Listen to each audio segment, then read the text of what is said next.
Hi, this is Cynthia, and I'm coming to you today about the tsunami.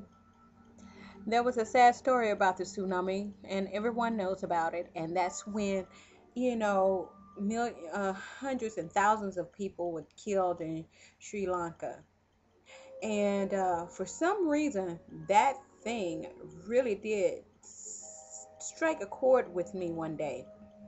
Because basically, what a tsunami is, it is when the earth, the bottom of the earth, breaks apart, and which caused the water to dip down into the broken part of the earth, and then which caused a mighty wave of water, and then it gushes back into the mainland.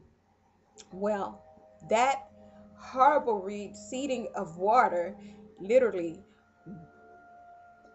brought tons and tons of water on people, killing them, and literally just bring total devastation and annihilation to the people. It was the most horrible day. And in my little bitty life, I'm a stepmom. And being a stepmom, sometimes you deal with more than just the drama of kids. You have the guilt of the father who wants to make up for time lost with the kids due to the divorce of a previous marriage. And so they let things go. They let things go. And so they allow you, as the step parent to be treated differently or with disrespect because they really want to show the child that they love them, and it wasn't because of the new wife in my case that they were rejected. So I went through a lot with this girl, and I'm not going to say too much because I love my stepdaughter, I really do, but she was going through a lot. And really what she's going through, she really needed professional counseling and psychiatry, and because she needed help. I mean, totally a victim of her circumstances and the things she went through. I mean, no child should have gone through a lot of the stuff my stepdaughter was victim of, and my husband found out later on, and he was just totally hurt and crushed by what his daughter had to go through. So now the daughter is older. She at back then was 19 years old, and she moved in with us, which caused a little rift because I didn't necessarily give any rules. I just wanted her to come in and show her all the love that I could. But she came in with two pit bulls and problems on a social level, on addictive level, all kinds of levels that I just really was not accustomed to. And my husband just threw himself into her life, and he was pretty much enabling every situation and couldn't see it. So one day I came to myself, and my pastor's wife, Lynn, had to tell me, stand your ground. This is your house. You have to stand your ground. So reluctantly so, I stood on the conviction to know that I was doing this all in love, and I had to make a choice because it was literally out of control, and I had to get some balance in there. And I felt like, but if I said something, I would lose my husband and my stepdaughter. But I was losing them anyway, and I was losing a whole lot of respect. So I drew the line. I drew the line basically in front of the sea, right there on the beach. And I saw myself. I said, I love you, but you have 2 months to leave. And I'm giving you a chance to get everything together. You have 2 jobs, 3 jobs, take care of the problem.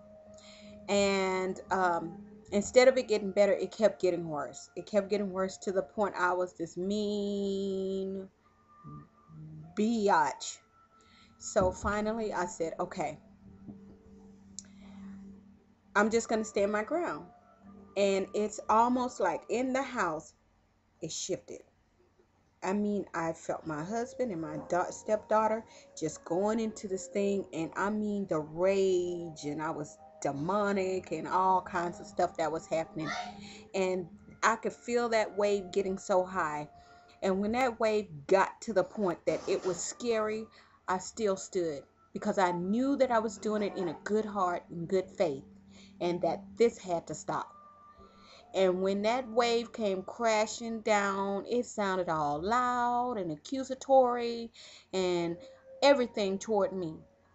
But by the time that wave got to the shore of my feet where I drew that line, metaphorically, the waves just came in and tickled my feet. That's all, just tickled my feet. And God said, I will take care of you. And I will take care of her.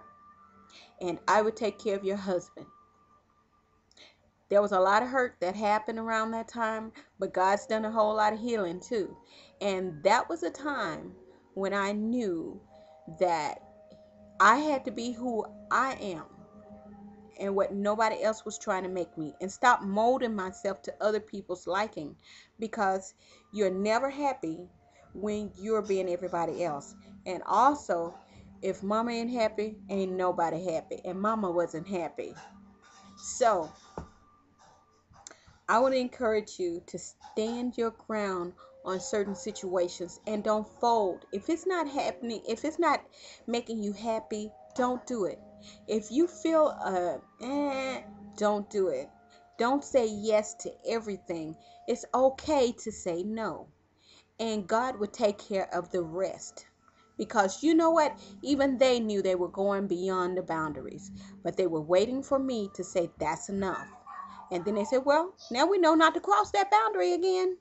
But all the drama I allowed to happen because I refused to set the boundaries. It wasn't their fault, it was mine, because I did not set the boundaries from the beginning. So in your life, it doesn't matter what the circumstances are, God would take care of you as long as you do it in love and in prayer. This is Cynthia with Prophetic Flow. Thank you for flowing with me.